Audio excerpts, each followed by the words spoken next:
Good evening. Happy Wednesday. Hope the power stays on this evening. That'd be nice. They didn't even have the courtesy to email us to tell us what was going on. I was expecting an email yesterday morning. Nothing.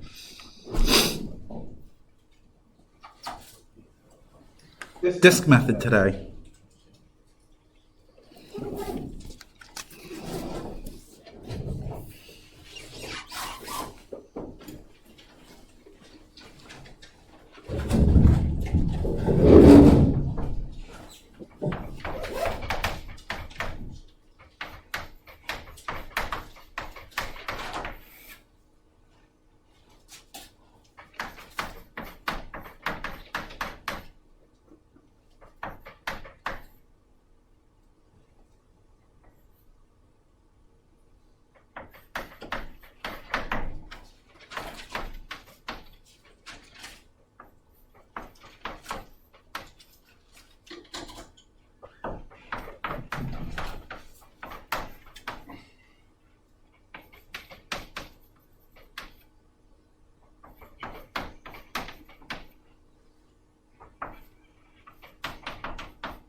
So the two methods we look at tonight, disk method, Monday evening, shell method.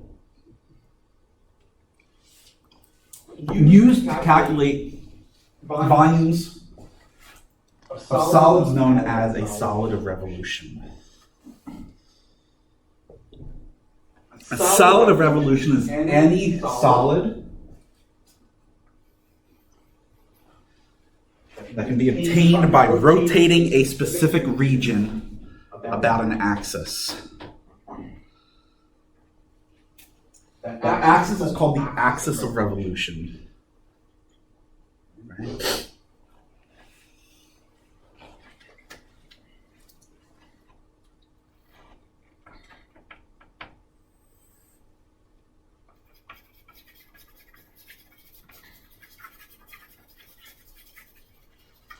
So revolve that about the x-axis, you're going to get some solid called a solid revolution. We can then use this method to find its volume.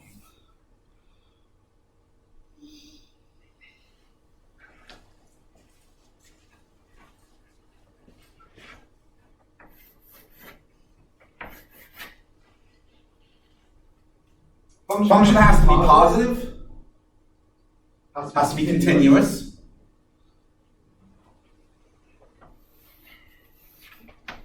And notice that the formula given is for revolution about the x-axis. If your axis of revolution is not the x-axis, you have to make adjustments.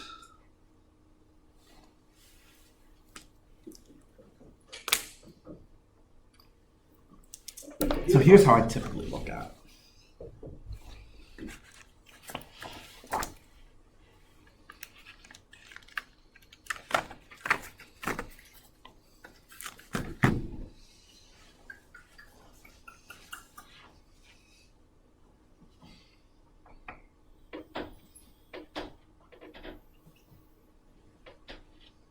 Take that height.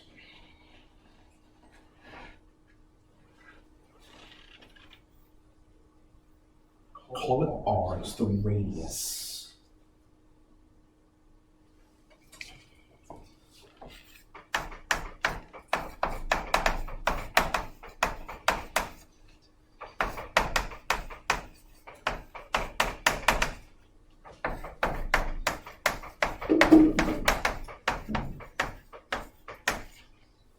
It is defined to be the distance from the axis of revolution to the curve.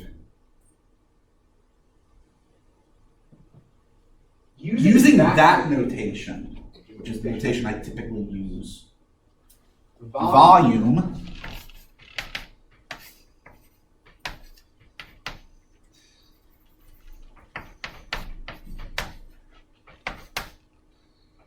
that's called dx. Would be the integral from a to b of pi r squared dx if your axis of revolution is an x-axis, so it's horizontal. If it's vertical,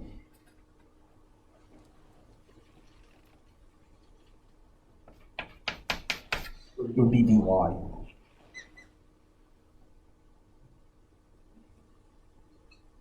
So when using disk method, the first thing you have to identify is what's your axis of revolution. Is it horizontal or is it vertical? If it's horizontal, your independent variable is going to be x, so r becomes a function of x. If it's vertical, your independent variable is y. R has to be written as a function of y.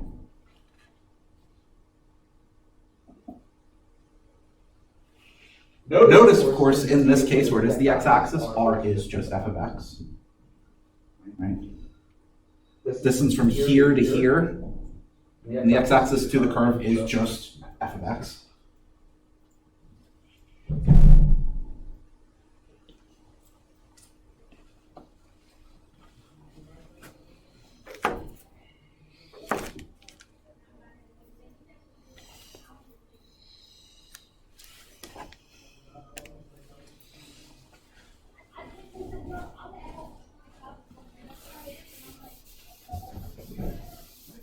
So once you've identified that, second thing is to actually find your radius.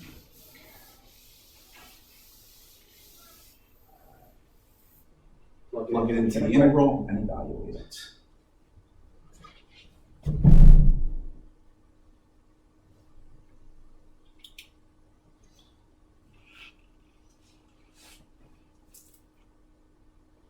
Right, so Wednesday, Monday. Today's Wednesday. Monday we did two volume derivations using slicing, right? We did cone and sphere. We're going to revisit both of them actually using the disk method. We're also going to do a cylinder using the disk method, and then we'll look at some other examples. So cone. Right? Well, we remember what a cone looks like.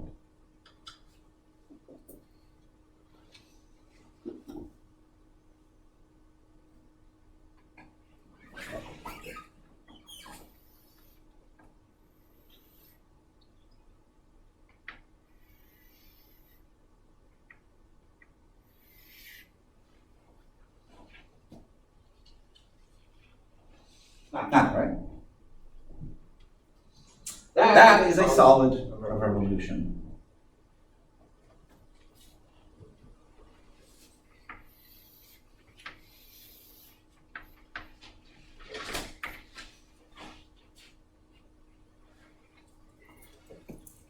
You imagine just take this line, revolve it about the y-axis, you get the cone, right?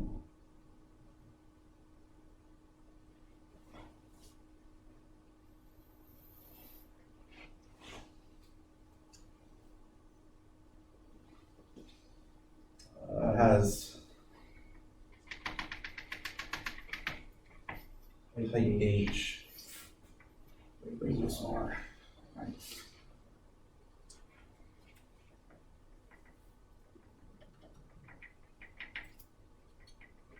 So we're going to have our line stopped there.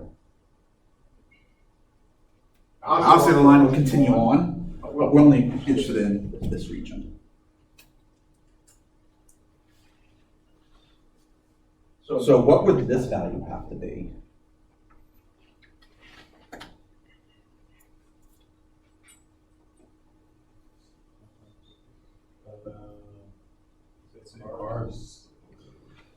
That would be little r, right? Yeah. That'd be the radius. And then up here we have what? That would be h. And what we do is we revolve it out the y-axis. And you get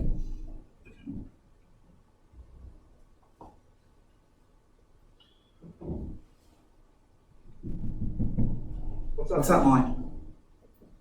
That line's simple. Just line y equals x.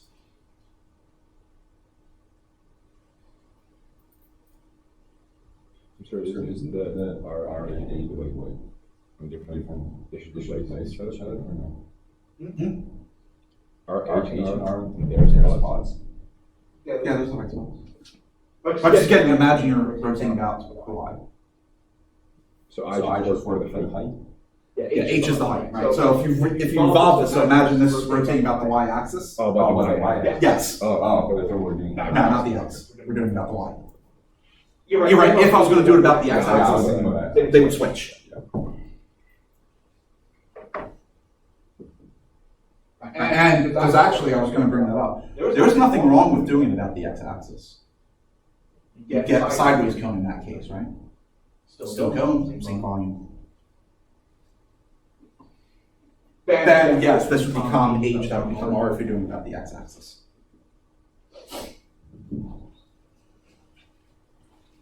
This one is easy to do either way. It's just the line y equals x.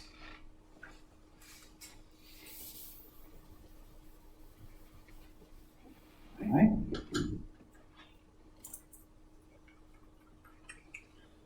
So I'm going to call this, let's call it,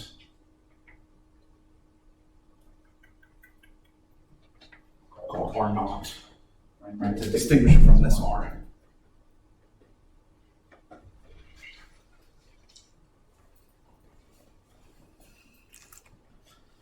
Axis of revolution.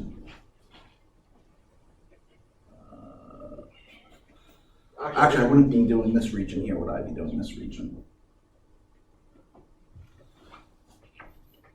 So let's call that our region on there.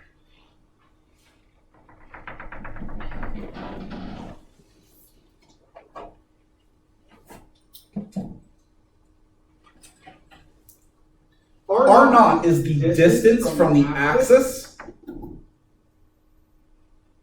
to the curve.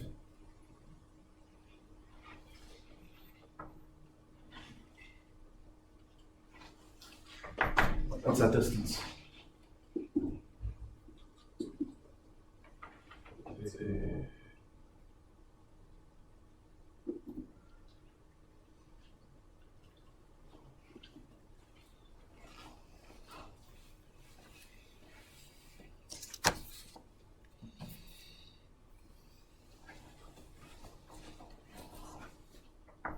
It's just one, isn't it?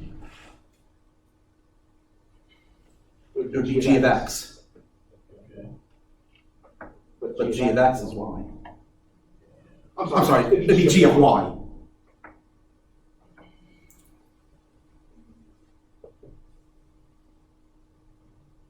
Yeah, g of y, which is just y. X equals g of y. Right, so g of y is y. That's our distance. That's our R. That's our R naught.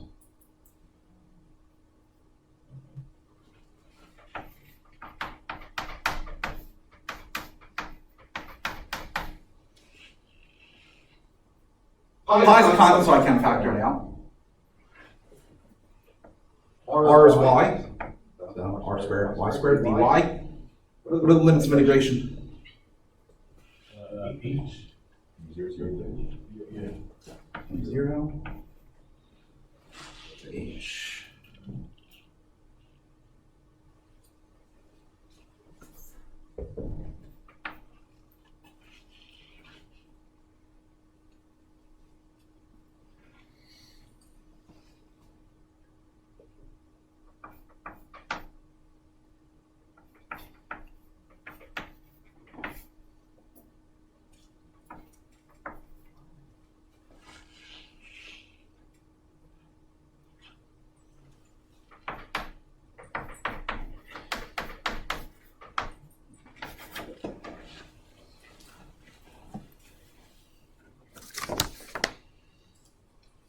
Something's off.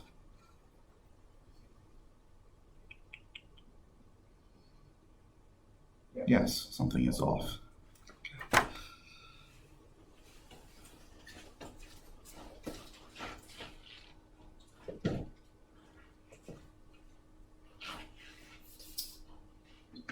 So that's not y equals x.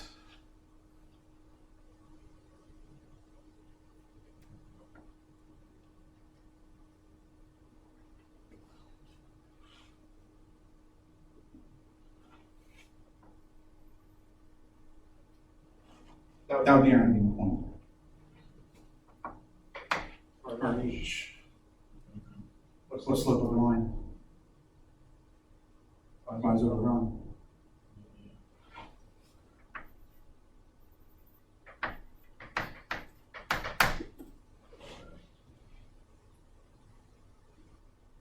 So it have to be h over r times x.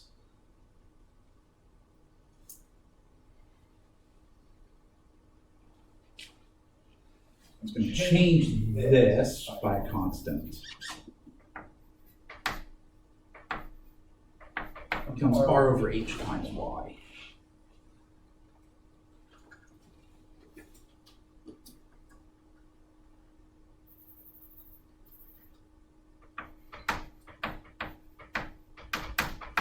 So I just have to add an r squared over h squared to everything.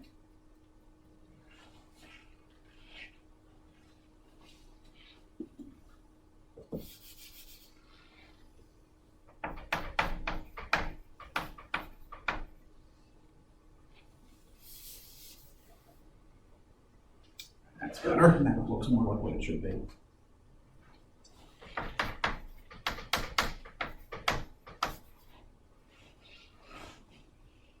One-third pi r squared h, which is what we got on Wednesday, or Monday. I think today's Monday.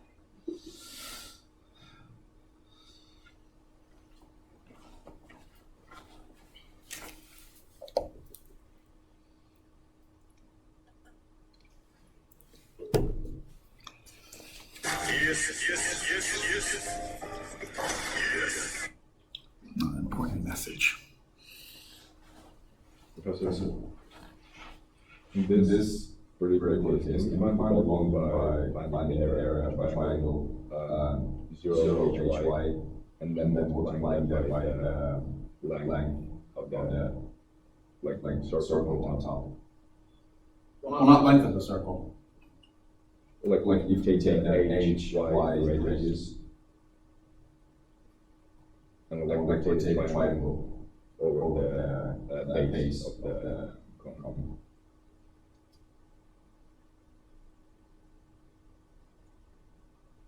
Right, so you're saying find this area, right? No, on 0 hy, the one. Oh, find this area? And then like multiply by the length of the base of the cone.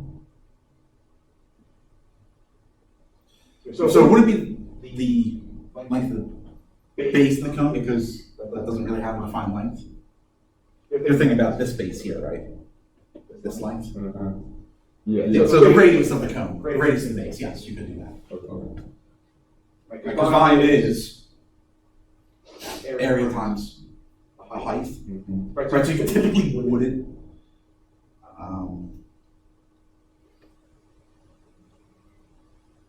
I should could.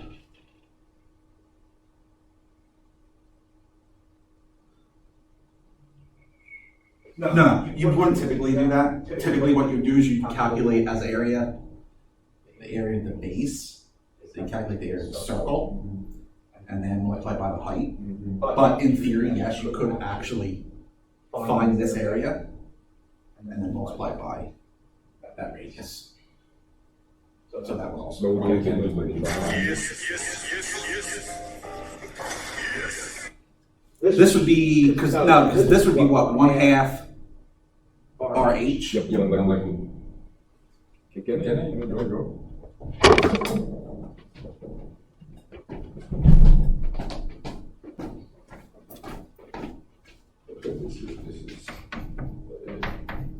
This is we find the area of Yeah, find the area of ABC, right?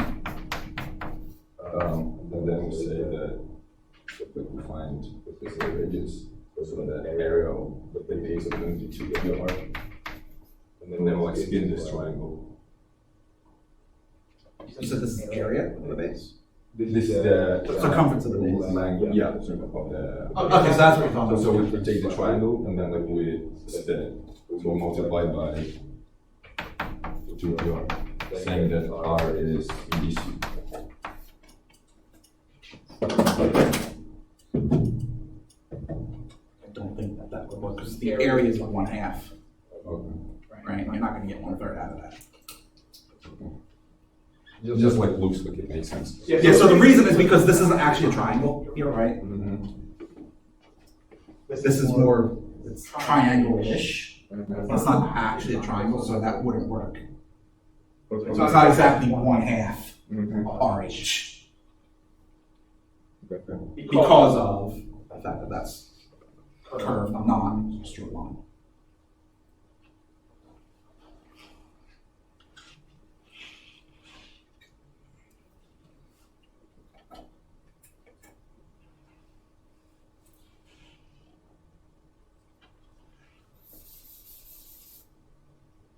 So we're looking at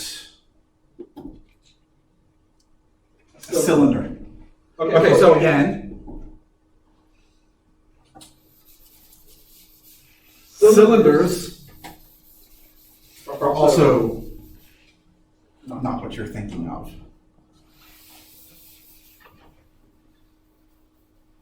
So cylinder again does have a specific meaning.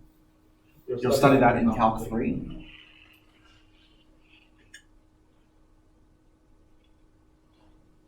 The cylinder that you think of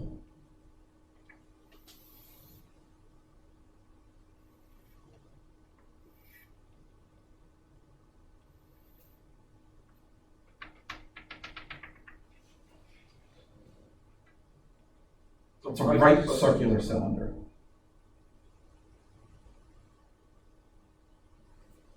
So again, it's a special type of cylinder. That's what we're referring to here. We're not actually talking about the general cylinder. So height H, radius R.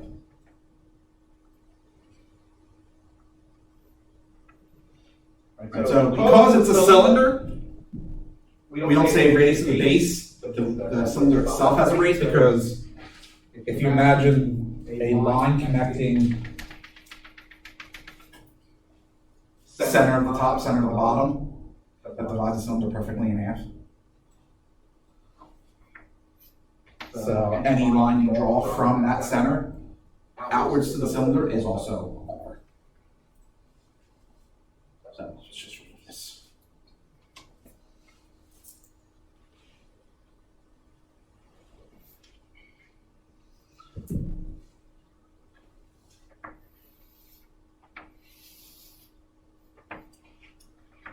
Cylinder is a surface of revolution, a solid of revolution.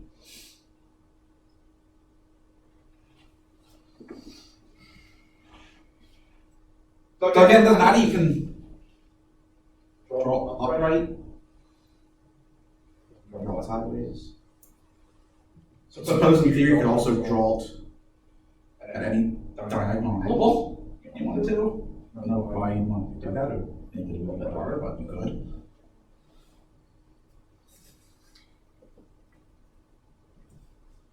Do we want to revolve it about the X or the Y? Doesn't matter. So you're going to set the X-axis as your axis of revolution.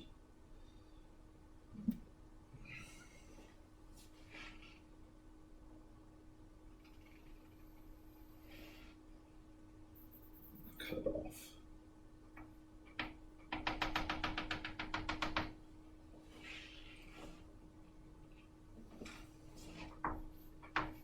Revolve that region about the X-axis, do you not get the cylinder?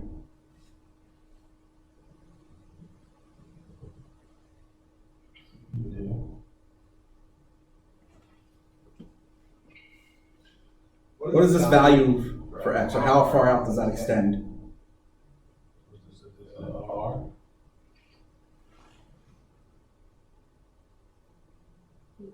That's h. That's going to be the height of the cylinder. Right, so you have to imagine, take this cylinder that I drew here, turn it sideways. Right? This is the line that I just drew. Oh, it's each on the x-axis. How long is that? That's H. h. This way. Yeah, because you're doing it sideways, Okay. right? Not vertically. So what's this value? Yes, that would be R. So what's this line? It's the line y equals, it's just the line y equals r.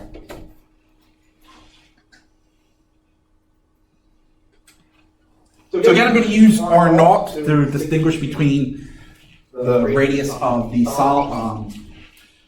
radius for this method versus radius of the cylinder. So we're going to call that distance as our R naught.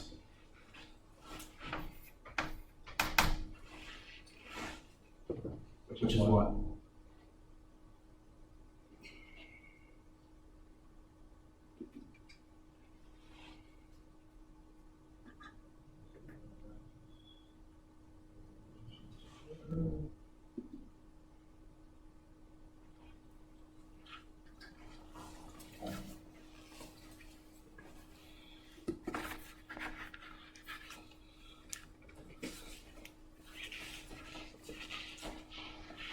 And so what does that distance equal? R. Just R. Yeah. Volume. Pi integral r squared dx. Limits of integration. 0 to H. 0 to h. Right? Well, guess what? That r squared is constant.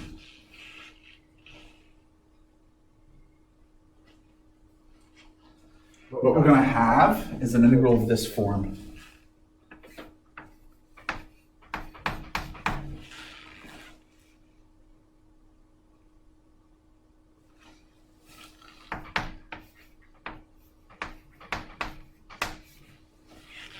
Which by definition gives you the length of the interval b minus a.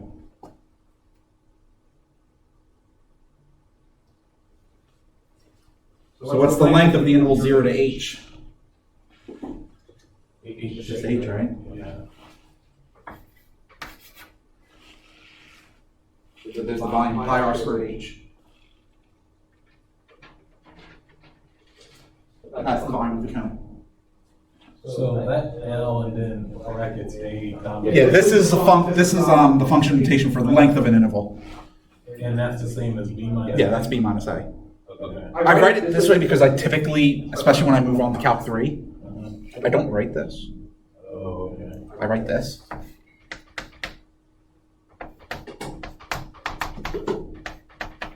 I don't even use x, I use s.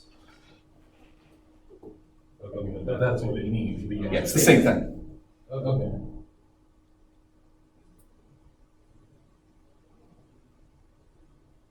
Because in Calc 3, what you're going to see is you don't have to integrate along just the x or the y axis. I can integrate along any axis. Specifically also in curve. So if I really wanted to, I could integrate along a curve like that.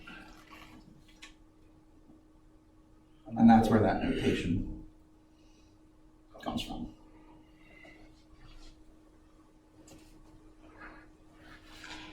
It's just something to look forward to for Calc 3.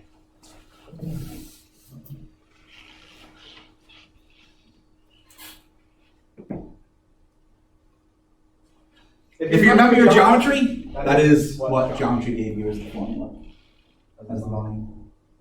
So, yay! Geometry's right again. Well, I guess boo, depends if you like geometry or not.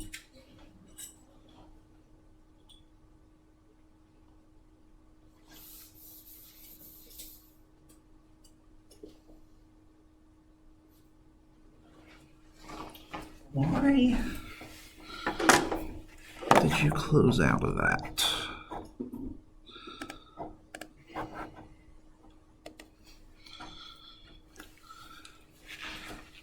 Back to the sphere.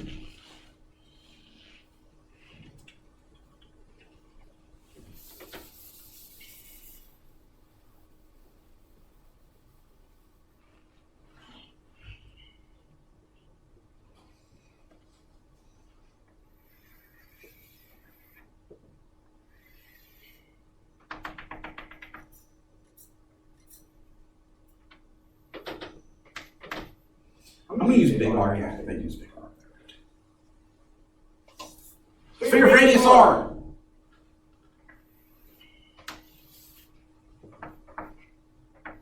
What do you want as your axis of revolution, X or Y?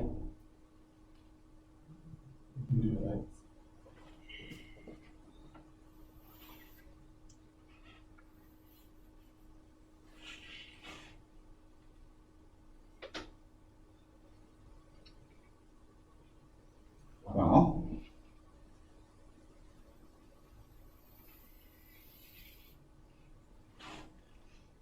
you rotate that semicircle about the x-axis, do we not get a sphere? What would this point have to be? R. Minus. Minus R, right? Yeah, What's this point over here? that's radial R. What's this point up here? R.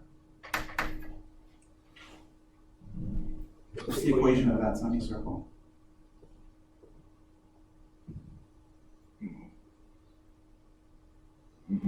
Minus x squared plus. So what's the equation of the circle? Start with that. Is it x minus something squared?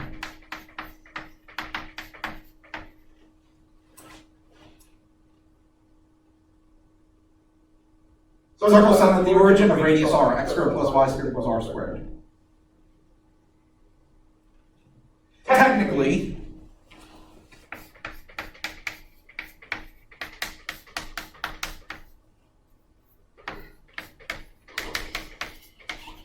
that's the equation of a circle. HK is your center. Right? That's what you're trying to say.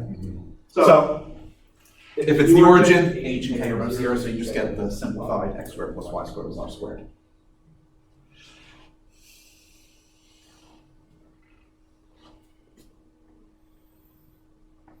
That is our little r, and that's the radius of revolution.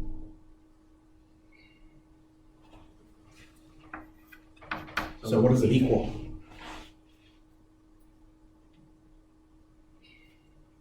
What is little R on the circle? No, little r is the radius of revolution. So it's just the distance from the axis of revolution to the curve. So you don't need it. But doesn't it But the circle has radius big R. Right, doesn't it change depending on where you Exactly. Yeah. Exactly. So what's the equation? X squared plus y squared. It can't be. Remember, it's going to be f of x. It's going to be the curve. So what's the function?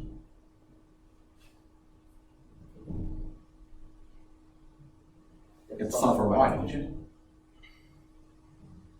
Oh, okay. So it's So if you solve for y, radical R squared minus x squared.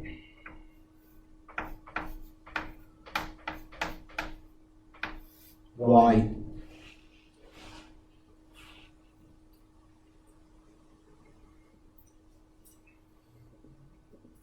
Y. Because technically that's not what you get if you solve for y.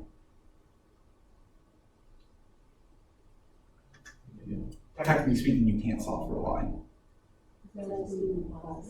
Because we're dealing with the upper semicircle. Y is positive. So just the positive root of r squared minus x squared. There's our radius of revolution. Volume is then pi times the integral of the square root of r squared minus x squared dx. Limits of integration. 0. Minus r.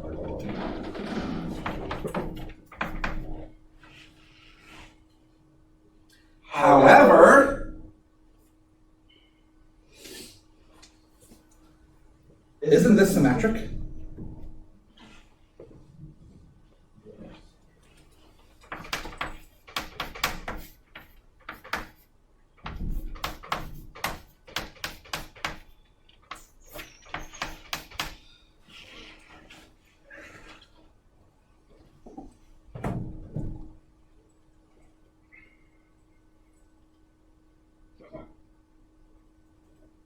So I could just split the interval in half and double the result because it's symmetric.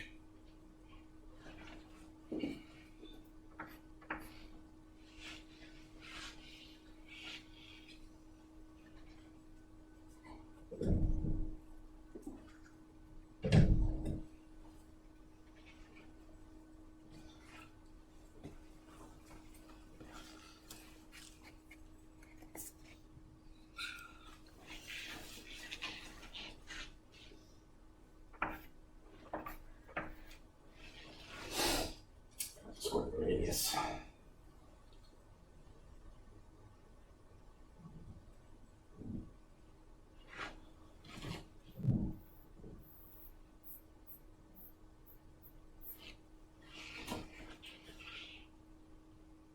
Which means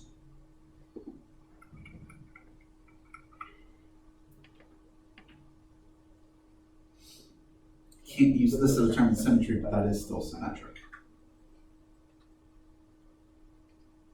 About the y-axis.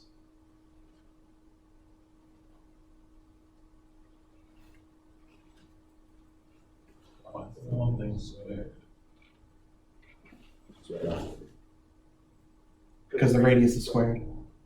Oh, you're telling me wrong. Right, so this is little r, so Oh, okay.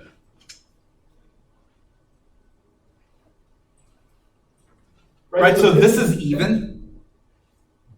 This integrand is even. And even is symmetric.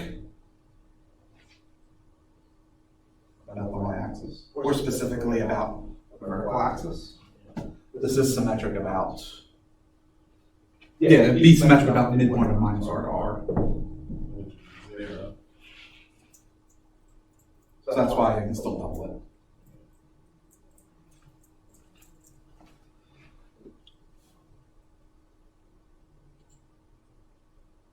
Well, that's an easier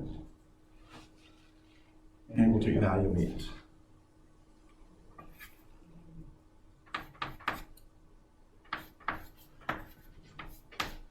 I'm just debating, would it be easier to do it that way or to use u sub?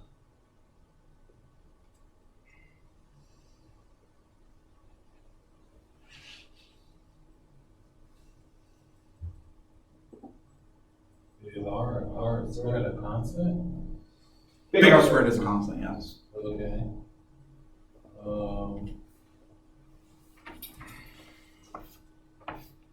So could do u sub here.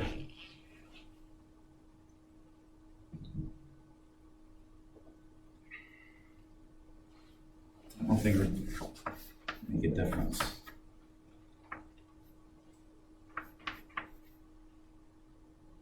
Oops.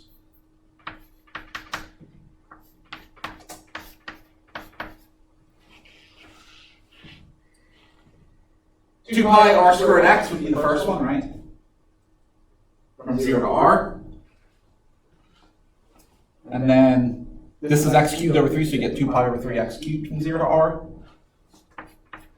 You look at this. Well, this is just what? 2r cubed, isn't it? Yeah. Or 2 pi r cubed. Yeah. This would be minus 2 pi over 3r cubed. 2 minus 2/3.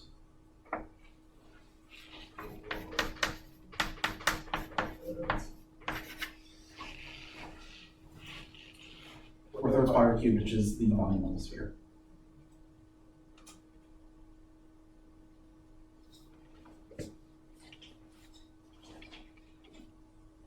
Okay, that's how, I see how, if I did U sub, yeah, this would become negative 2x, I have the 2 there. I get negative pi over 2.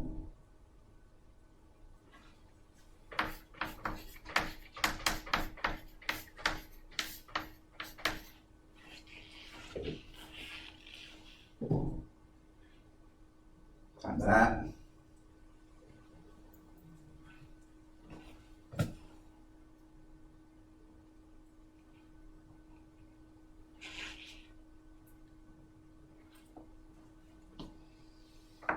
Zero, we get what, pi over 2.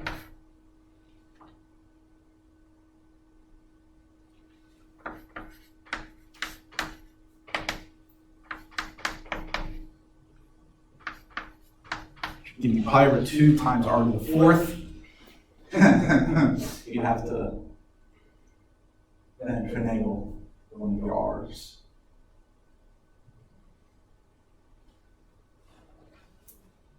I'm glad I did it this way.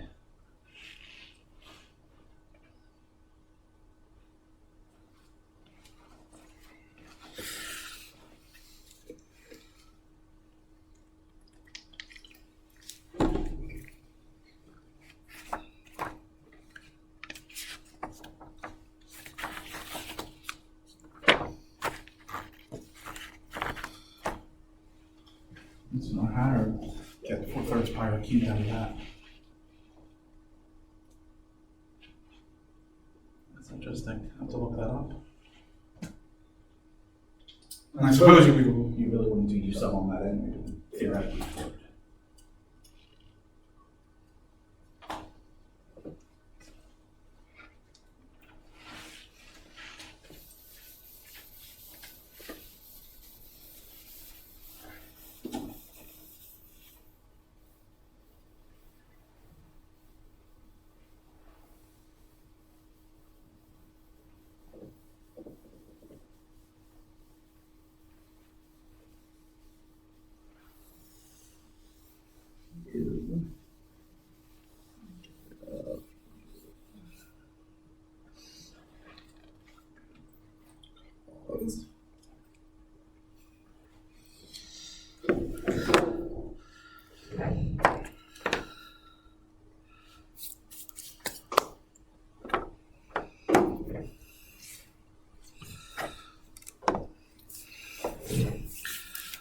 R is the region between the x-axis, the curve y equals x cubed, and the line x equals 2. First thing they ask us to do is plot the region R.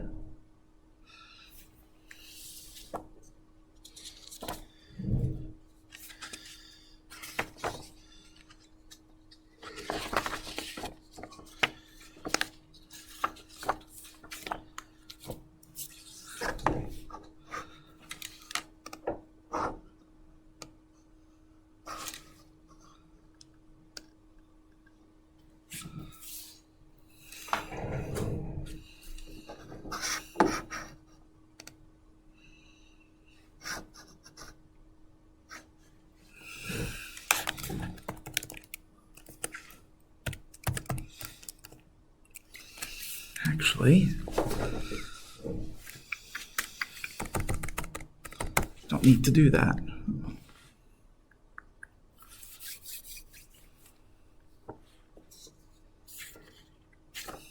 Can just straight up plot. So between the x-axis, the curve x equals y equals x cubed, and the line y equals 2. So first, let's just take a look at x cubed.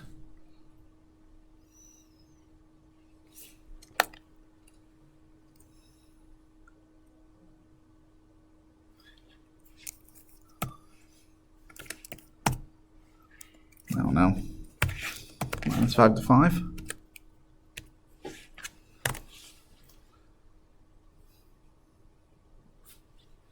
And let's adjust the range.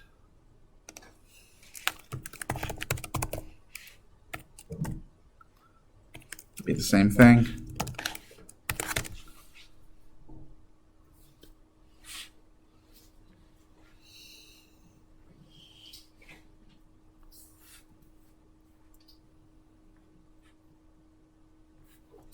So there's actually something in here that's missing that was implied.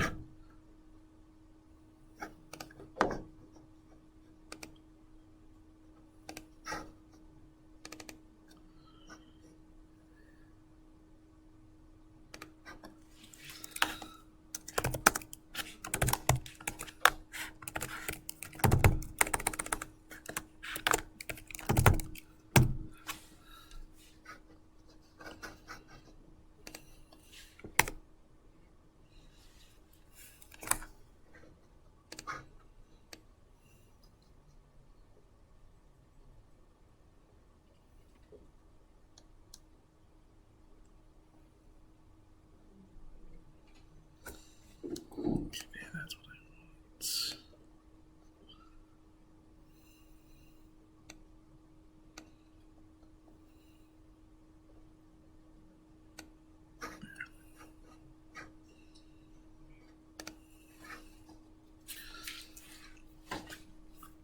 They were implying the y-axis as well.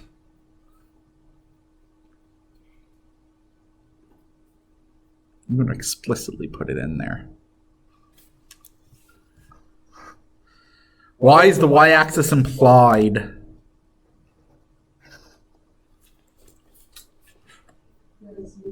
Yeah, because f(x) has to be positive.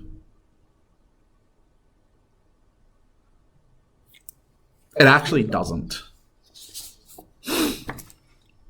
If f of x is negative, you can actually then finagle the equation.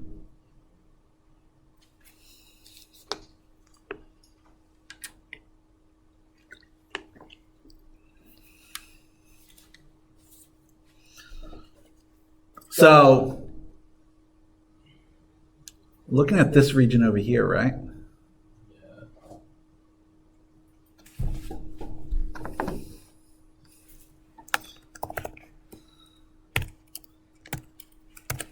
So x cubed. X goes from 0 to 2, right?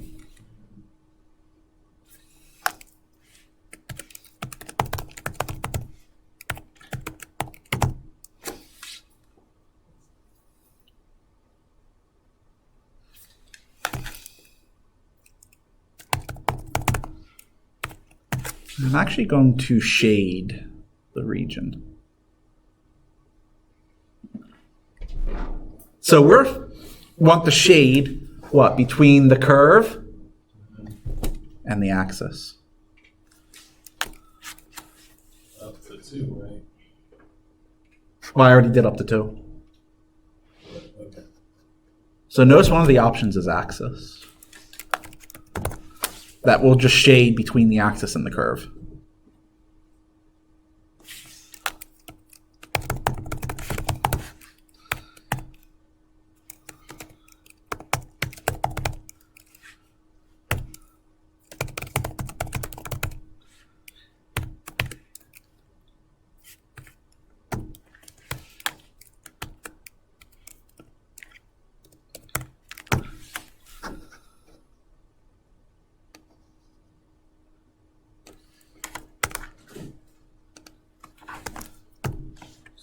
And what I'm going to do is I'm going to have it randomly pick a color.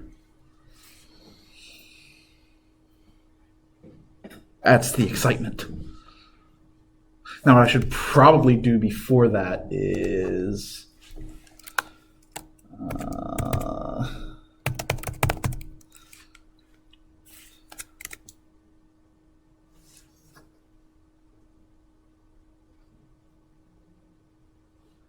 I think that's what I want.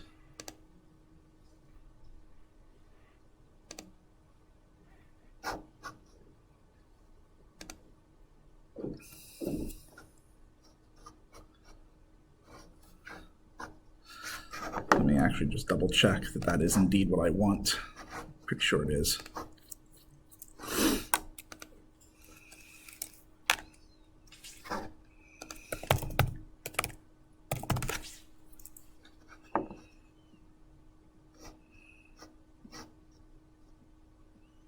Yes. Perfect. Let me just be safe. There. I'm going to be safe.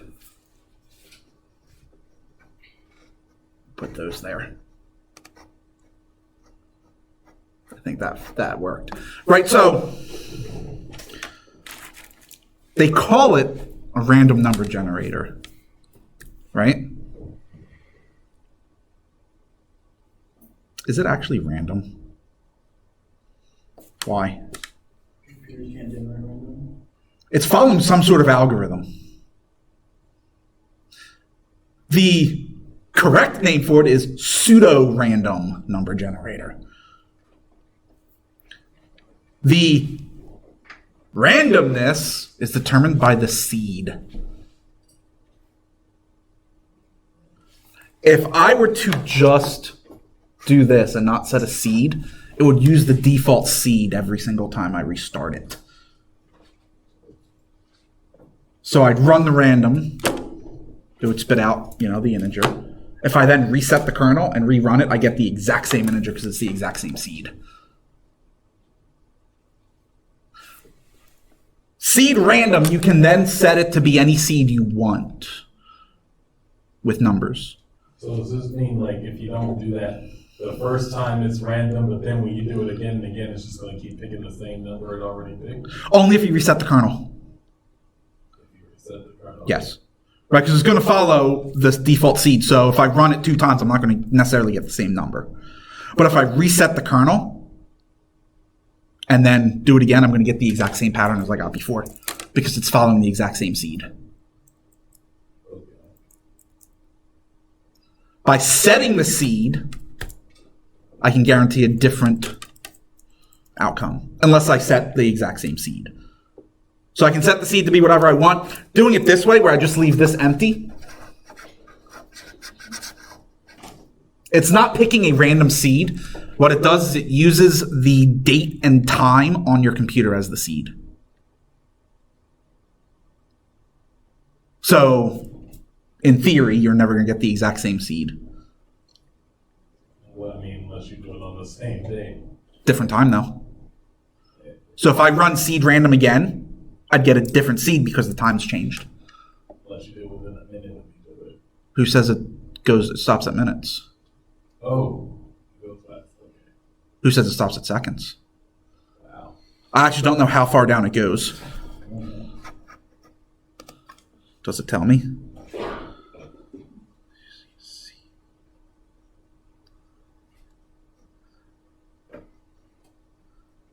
So it uses time of day and certain other attributes of the current Wolfram session.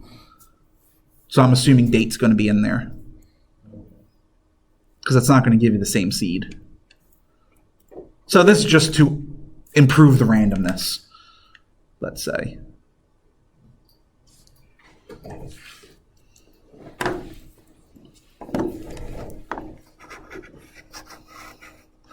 I think that's the actual seed that it's using.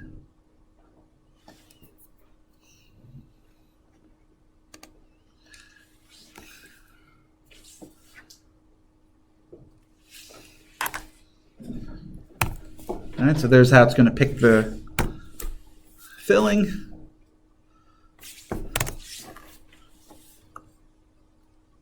And there's our region.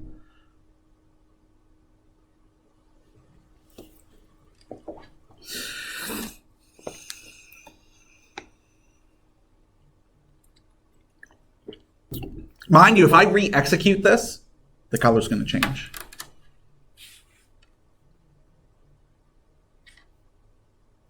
Because it's going to pick 3 new integers based on how I coded it. I could code it to always to first pick the random integers and then always use those same values. This way, if I want to modify it, I don't lose the color. Yeah. I like this because it's a surprise every single time. Never know what I might get. Did it say the equation was y equals 2 or x equals 2? X equals 2.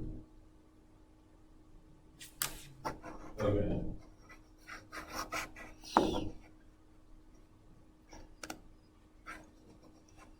Yeah, X equals 2. Okay.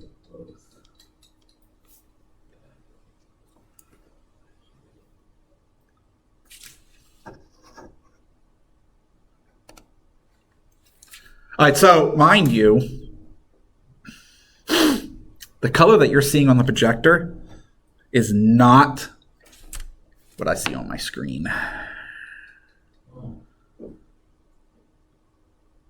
Right, so it's actually, what's the word I'm looking for? I think the contrast is better on the screen than a projector light bulb. I've gotten colors that were vivid on my screen, and you could barely see it on the projector screen. So that's cyan. It's like a cyan color. It's a bright cyan color. So there's the first part. There's our region. What it wanted us to do was calculate volume of the solid obtained by rotating it about two different axes. First, we're going to rotate about the x-axis. Right, so it's going to rotate about here. So, kind of shape you're going to get, kind of horn shape, right? Yeah, like a funnel-ish. Yeah. Yeah.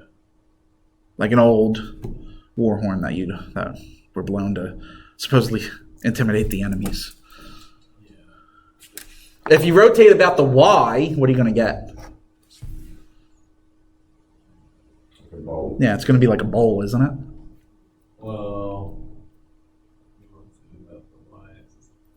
Wouldn't it be more like the outside, like the so that like a contour of a bowl a little bit, like a thing with like a hole in it or something? Yeah, it's like a bowl. Kind of like a bowl with like a. Yeah, well, just be like it's not exactly a bowl. It's going to be kind of like a bowlish shape, A bowl, okay, a bowl is shaped. right? It's It's a little bit- going to be a pretty wide bowl, Okay. right? Because if you imagine it, right, this would be the outside of the bowl. Yeah. And how bowls work, they kind of bend inwards down. Isn't that kind of what this is doing? Right. And if you rotate, that's exactly what it's going to look like. It's going to be like a really wide, probably almost like an oval shaped bowl. in the inside. Well, the solid itself. There's going to be an inside, right? There's going to be an inside and an outside. Yeah.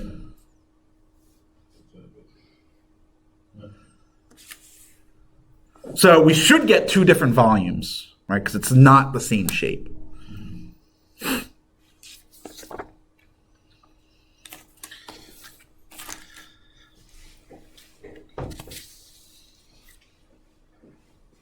So let's start, I can put that here for now, with the x-axis. So we're going to need a radius. What I'm going to do is I'm going to call this r sub x to represent that we're doing this about the x-axis. So here's our revolution, which means our radius is going to be this distance here, from the axis up to the curve.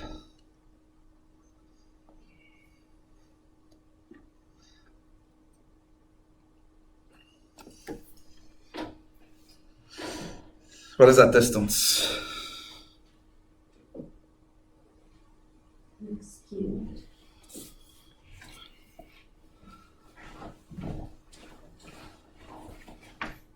It's just x cubed, isn't it? Volume is pi integral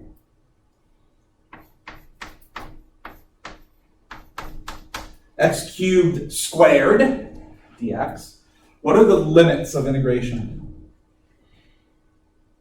0 to 2. Yeah.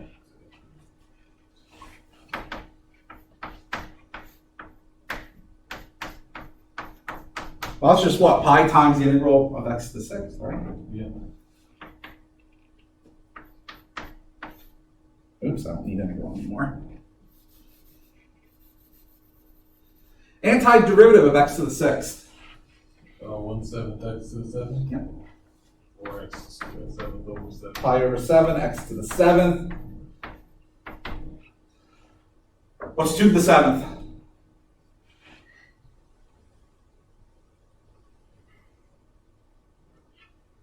128. 128. Yeah.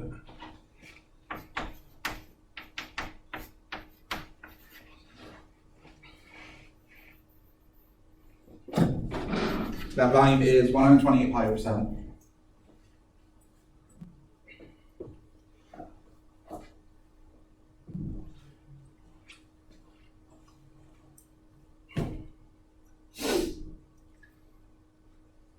We now want to do about the y-axis.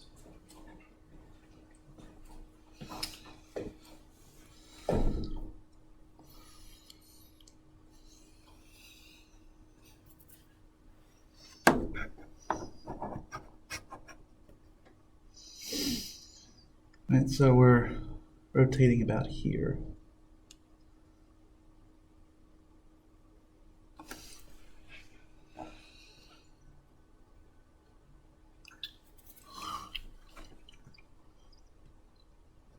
If we go from 0, the axis, to just the curve,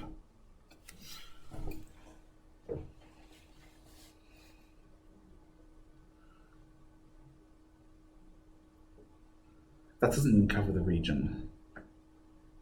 The radius we're actually looking for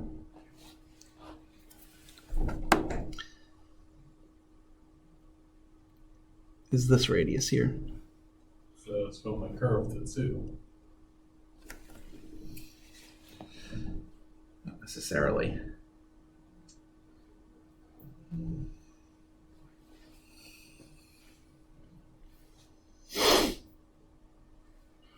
Because remember, r is actually distance from the axis of revolution to the curve.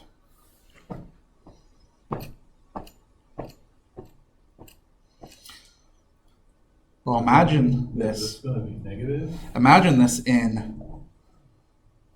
as 2 regions.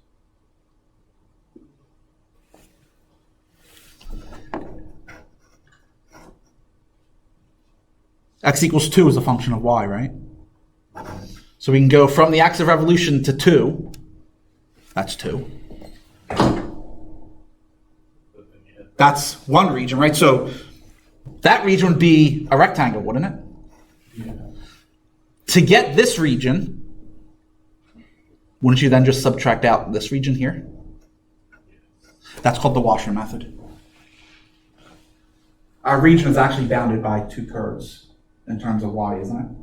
It's bounded by y equals x cubed, which we have to write as a function of y, and x equals 2, which is a function of y. They call it the Washer method. I still call it disk method because it's very similar to what we did with area between curves. You find the volume of the larger region and subtract out the volume of the smaller region.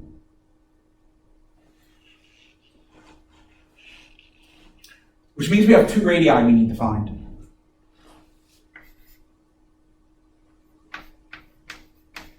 Let's call one of them our outer radius. That's going to be our larger radius. Well, I already said what that was, right? That's just 2. Now we need the smaller radius, our inner radius. Right, so again, imagine a bowl. You have 2 radii, right? You have the radii from the center to the very outside edge of the bowl, right, depending on the thickness of the bowl. And then you have the radius from the center to just the inside of the bowl. Those are your 2 radii. The outer radius, and then the inner radius. And if you watch the video, if you rotate it, you wind up with what's known as washers as your cross sections. Right? It's not a circle, it's a washer. And washers have 2 radii. And a washer is just a circle in a circle. That's all it is. So that's where this nomenclature comes in, the inner radius and the outer radius. The radius of the inner circle, the radius of the outer circle. What is the inner radius? Function.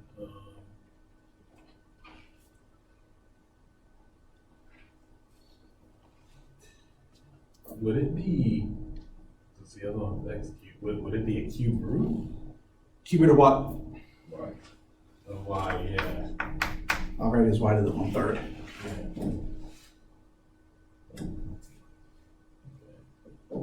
So what we do is we find the volume of this, subtract the volume of this. But integrals are linear, so I can write it as a single integral, right?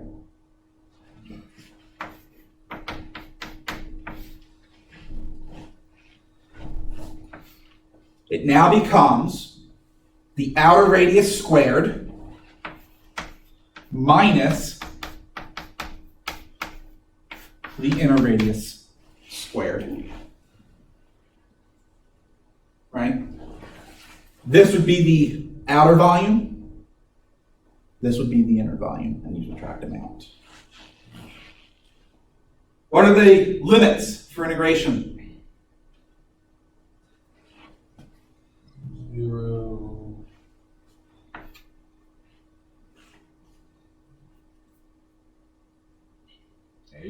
To 8. How'd you find it? Don't say you looked at the graph. Just locked it in. Yeah. You have to find the point of intersection between the two curves, right? Yeah. So clearly from 0 because we're bounded by the x-axis. And then where does the line x equal 2 and x equal y to the 1/3 intersect?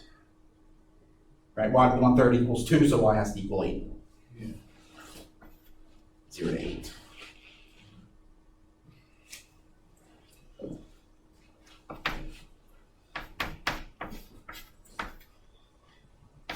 Four minus y to the 2/3 dy.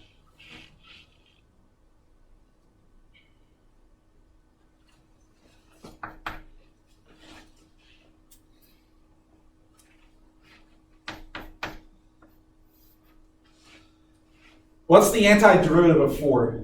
That one's easy. 4x or 4y in this case. Antiderivative of y to the 2/3. It shouldn't be that hard, but It isn't.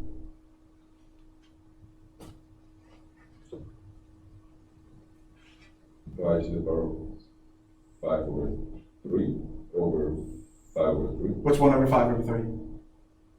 3/5. Yep.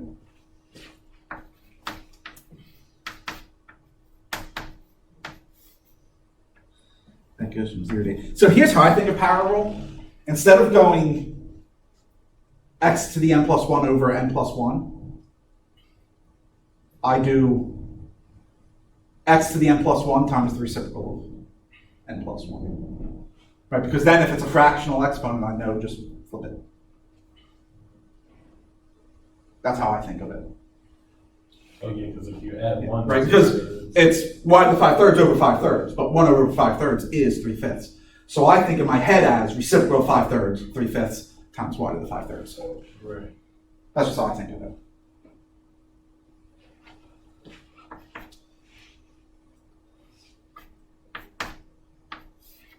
All right. Oh, this one's difficult. 4 times 8. 32. Oh, that was difficult. Oh, this one's even harder. 4 times 0. 0. Oh, that was tough. Really tested our math muscles on that one. Yeah. Minus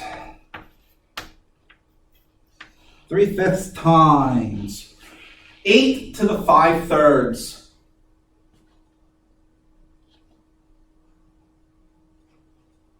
Okay. Cube root of 8 is 2.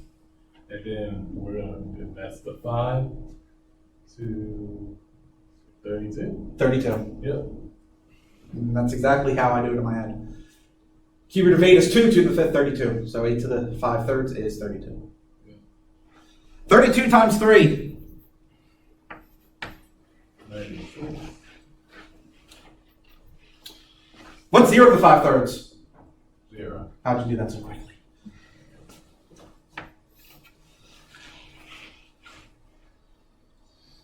Huh. 32 times 5. 160. 160. 160 minus 96. 64.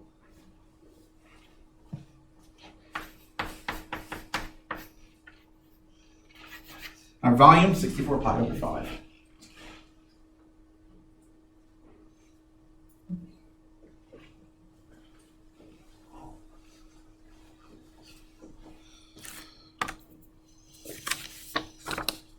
See that? Now, this one was fine, right? It was easy enough to convert that into a function of y, right? That was fairly simple.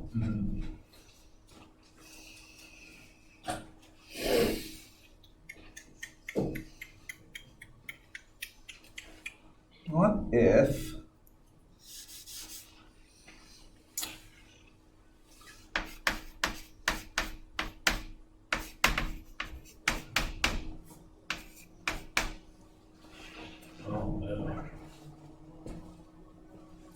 I said, rotate that about the y-axis? We have to substitute that in. You're like talking this word. I think so. Either that or someone ate a lot of burritos. But I didn't smell anything out there, so I don't think it's burritos. Go out there later and actually see what happens. Can't be any worse than the power going out. Maybe that's what made the power go out last time. Yeah, but it must have been near the generator. That is not possible to find. X in terms of y. Can't do it. But it's still solid when you revolve it, so it still has a volume.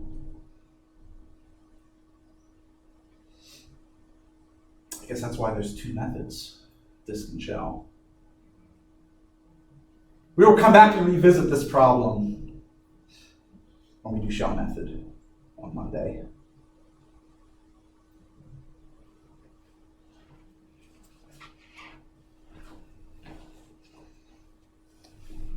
Once you learn shell method, you can use either method unless the problem specifies. Right, so for like this one about the y-axis, you could do this using this method or shell method unless I specifically tell you use the this method to find this volume. Because I tell you, it's a lot easier to do this using the shell method than it is this method. Okay. Got one more problem to consider.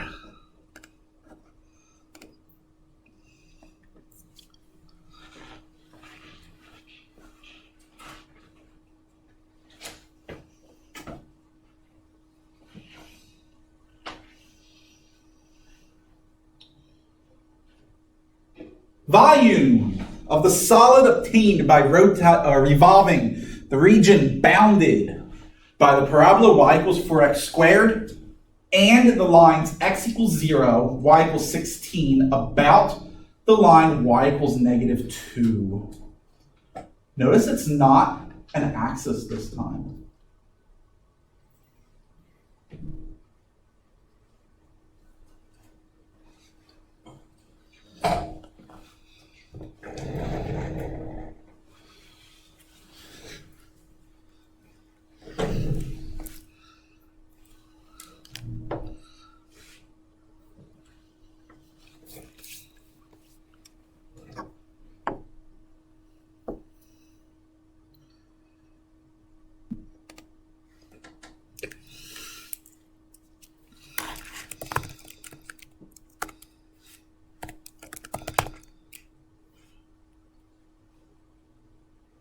No, let's not do that yet. Let's just plot for x squared first. Let's go. How far out do we want to go? 10. And I know that that's going to give me a problem, so I'm just going to go ahead and set that as well. So let's first look at the plot. What's the region we're looking at?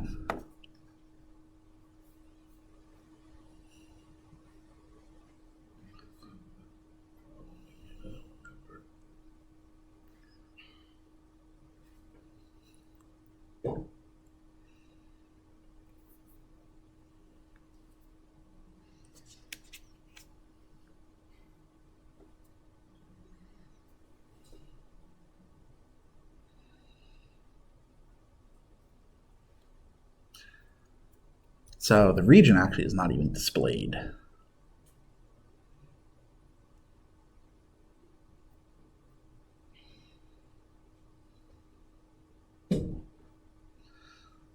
I have part of the region displayed. I think that's on x equals 0, X equals 0 is what?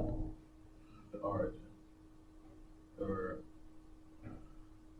the y-axis. It's the y-axis.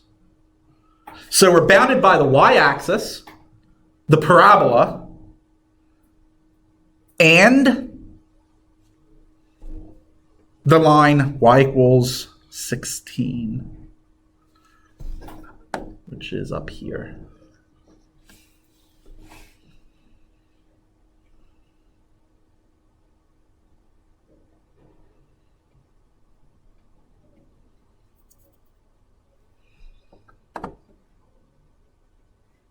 So is it this one or this one?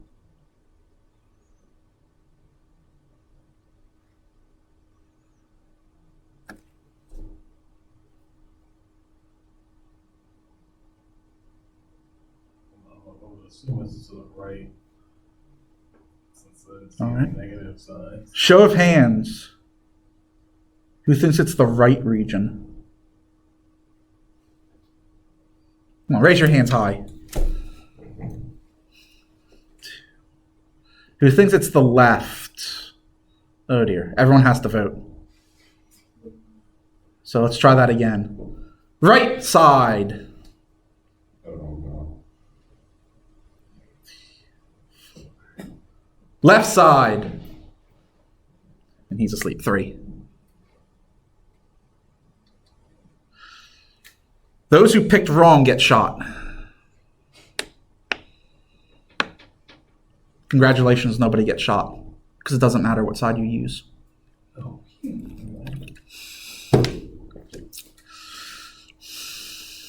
One of those cases where it actually doesn't matter. Right? Because just picture it. Take the right side, revolve it about the, or it's actually about the line y equals 2. Revolve it about the line y equals 2. Take the left side, revolve about the line y equals 2. Isn't the exact same shape, just inverted? Yeah.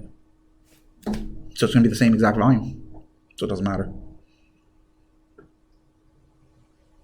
Obviously, custom is, as you said, pick the right side because your x values are positive.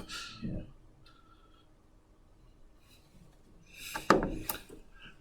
So we're going to go from 0 to something. Where does the parabola 4x squared intersect with the line y equals 16?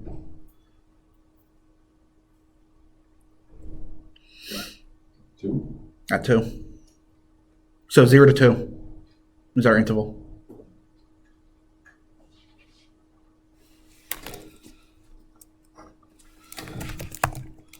Region equals.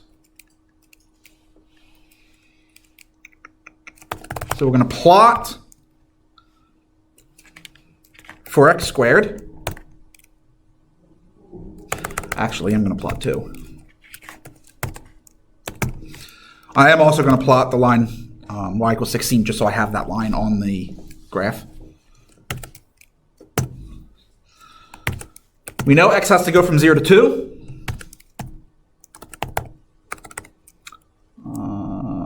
Should be fine leaving the plot range as default.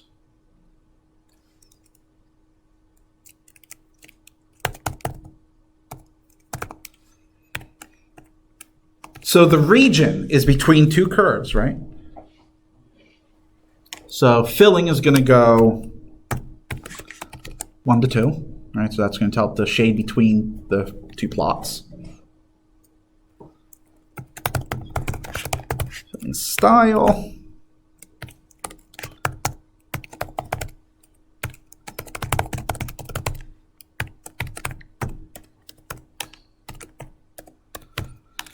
I will again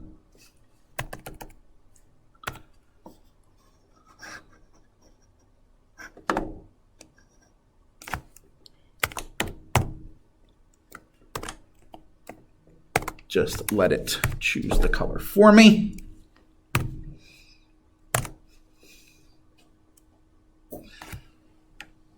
Perfect. Region is protect. What? Symbol of region is protect. Where the hell's your? Oh.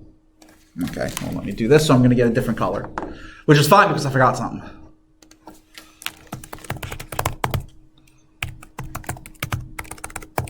Black. There. That's better. So there's our region. I'm going to plot the axis now.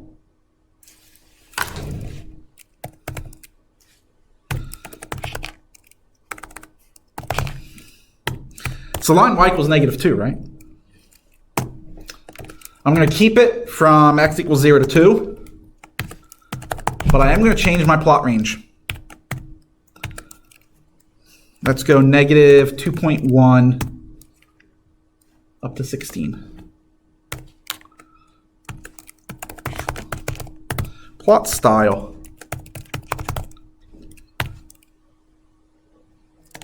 So I'm going to make the axis red.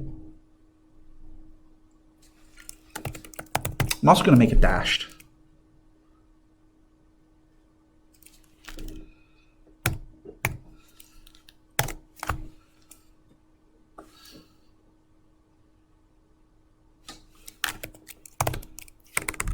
Show.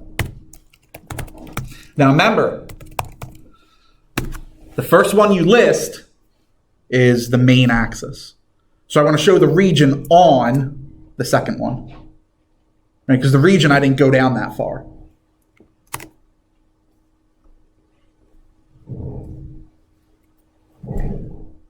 And typically what I would do is I actually wouldn't do equals and equals here. I would just do define, so I don't get the two plots. I only did it to illustrate what we're looking at. So here is the plot for this problem. Right, we're rotating this region about this line, the dashed line. There are two ways to tackle this problem. What you first want to do is decide, this is Washer method, right? It's going to be between two curves. Obviously, it's a horizontal line. Think of that as an x-axis. So we write everything in terms of x. Two ways to do this problem, just as it's listed here, or you could shift the entire problem.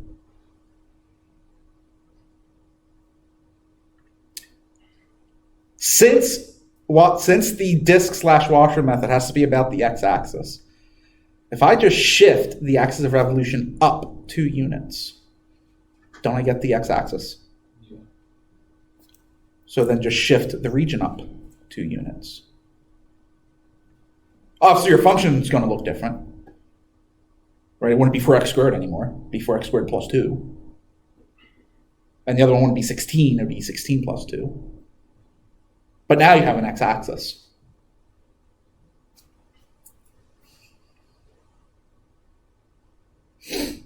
Since I have this, I'm just going to look from here. Right? So we're going to have 2 radii that we want.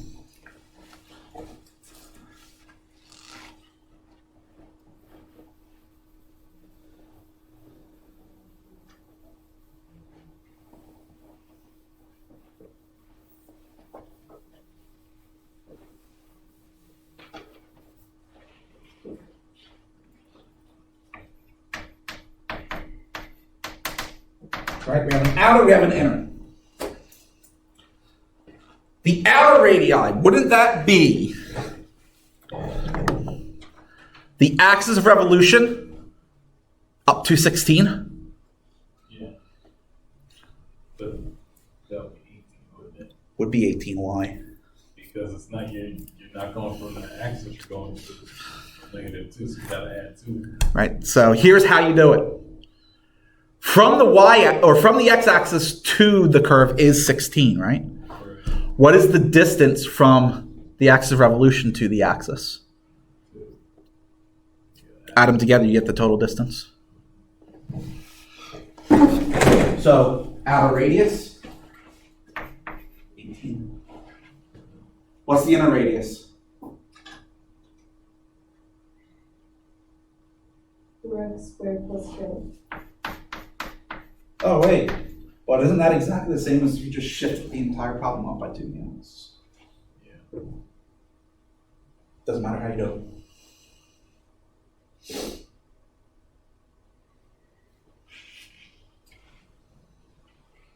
Whichever way is easier. Our value would then be pi times the integral outer radius squared minus inner radius squared with respect to x. Limits of integration.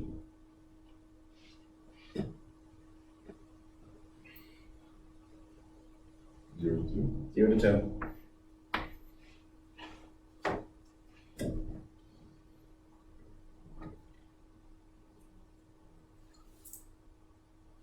How adventurous am I feeling?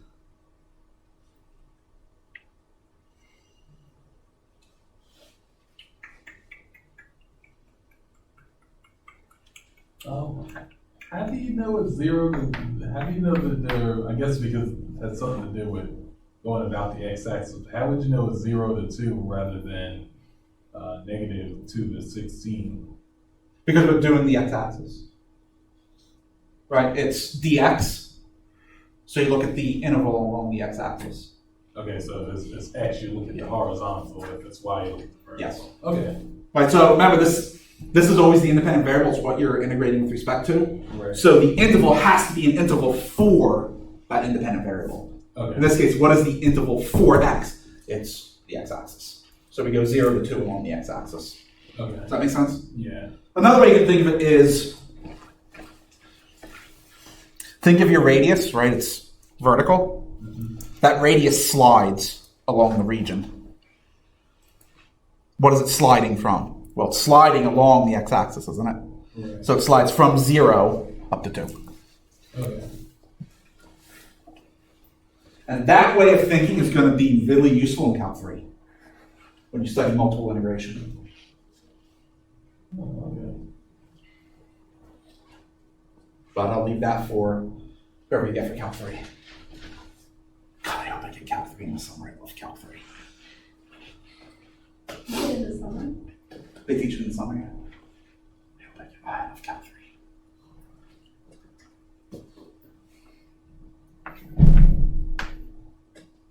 What is 18 squared? 324. Don't use a calculator. Yeah. What is it? 324. So 10 squared is 100, 8 squared is 64, so that's 164. 10 times 8 is 80, double is 60. 164 plus 160, 324. I could have also done 15 plus 3, right? Because we know 15 squared.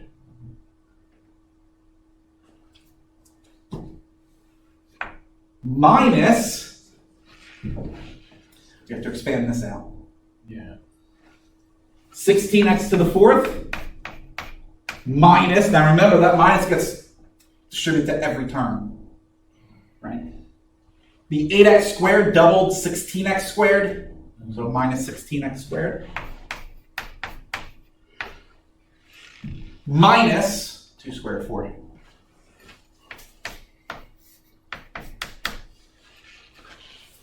There we go. That's why, how I'm interested, I just want to plug it in, or do I actually want to do the algebra? Because at this point, remember, you can just plug this into a CAS once you get the setup. I mean, we might as well combine the like terms of like write 320 instead of 324 minus 4.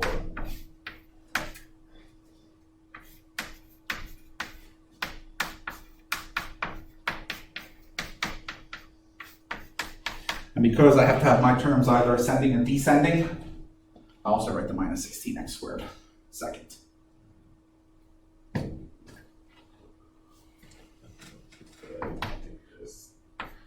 Okay, well, that first integral's easy. 320x. You can do it even easier. 320 is a constant, isn't it? Yeah. What's the length of 0 to 2? 2. Times 320. Integral from 0 to 2 of 320 is 640. Yeah. Minus 16x squared, and the derivative would be 16 over 3x cubed, which is 16 times 8 over 3. 2 to the 4th times 2 cubed, 2 to the 7th, 2 to the 7th, 128. Yeah. That's 128 over 3. We're going to play the same game. It's going to be 16 over 5, x to the 5th. So 16 times 2 to the 5th. All right, so it's 2 to the 4th times 2 to the 5th is 2 to the 9th. 256 would be the 8th power. So 512 is the 9th. 512 over 5.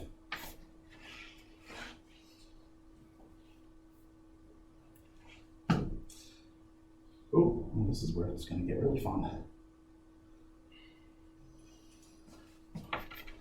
640 times 15. Damn that.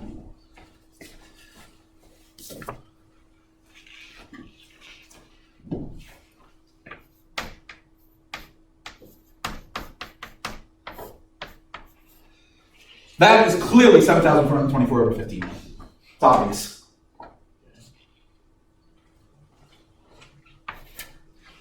So there's our volume.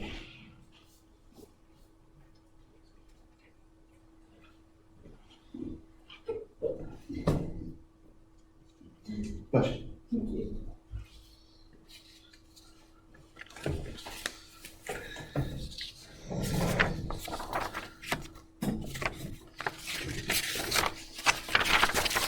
Questions on the disk method?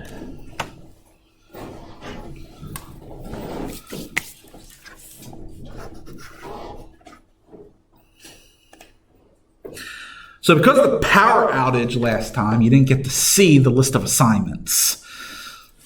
All right. Not much. Last time was just assignment number 9. At that point you could work on. You can now work on assignment 10. So remember the Q2 math will be due March 13th. That is the Wednesday before spring break, which is also when the midterm is. First math back assignment, remember I did extend until the 4th, Monday.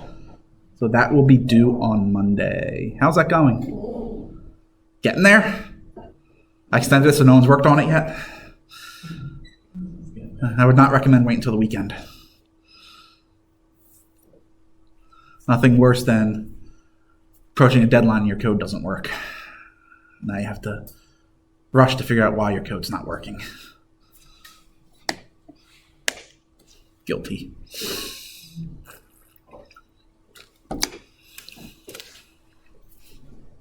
Have a great weekend. I'll see you again on Monday.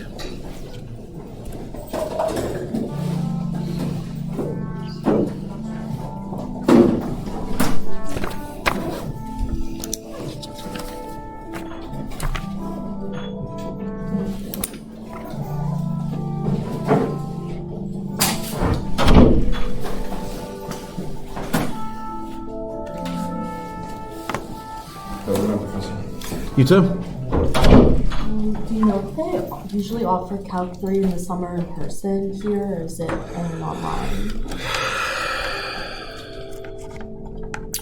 The one time I taught it here in the summer was after the pandemic, and it was in person. Oh, hi, that's good to know. I think there was only the one section, Oh. though, and it was in person. But does that mean that this year it's going to be in person?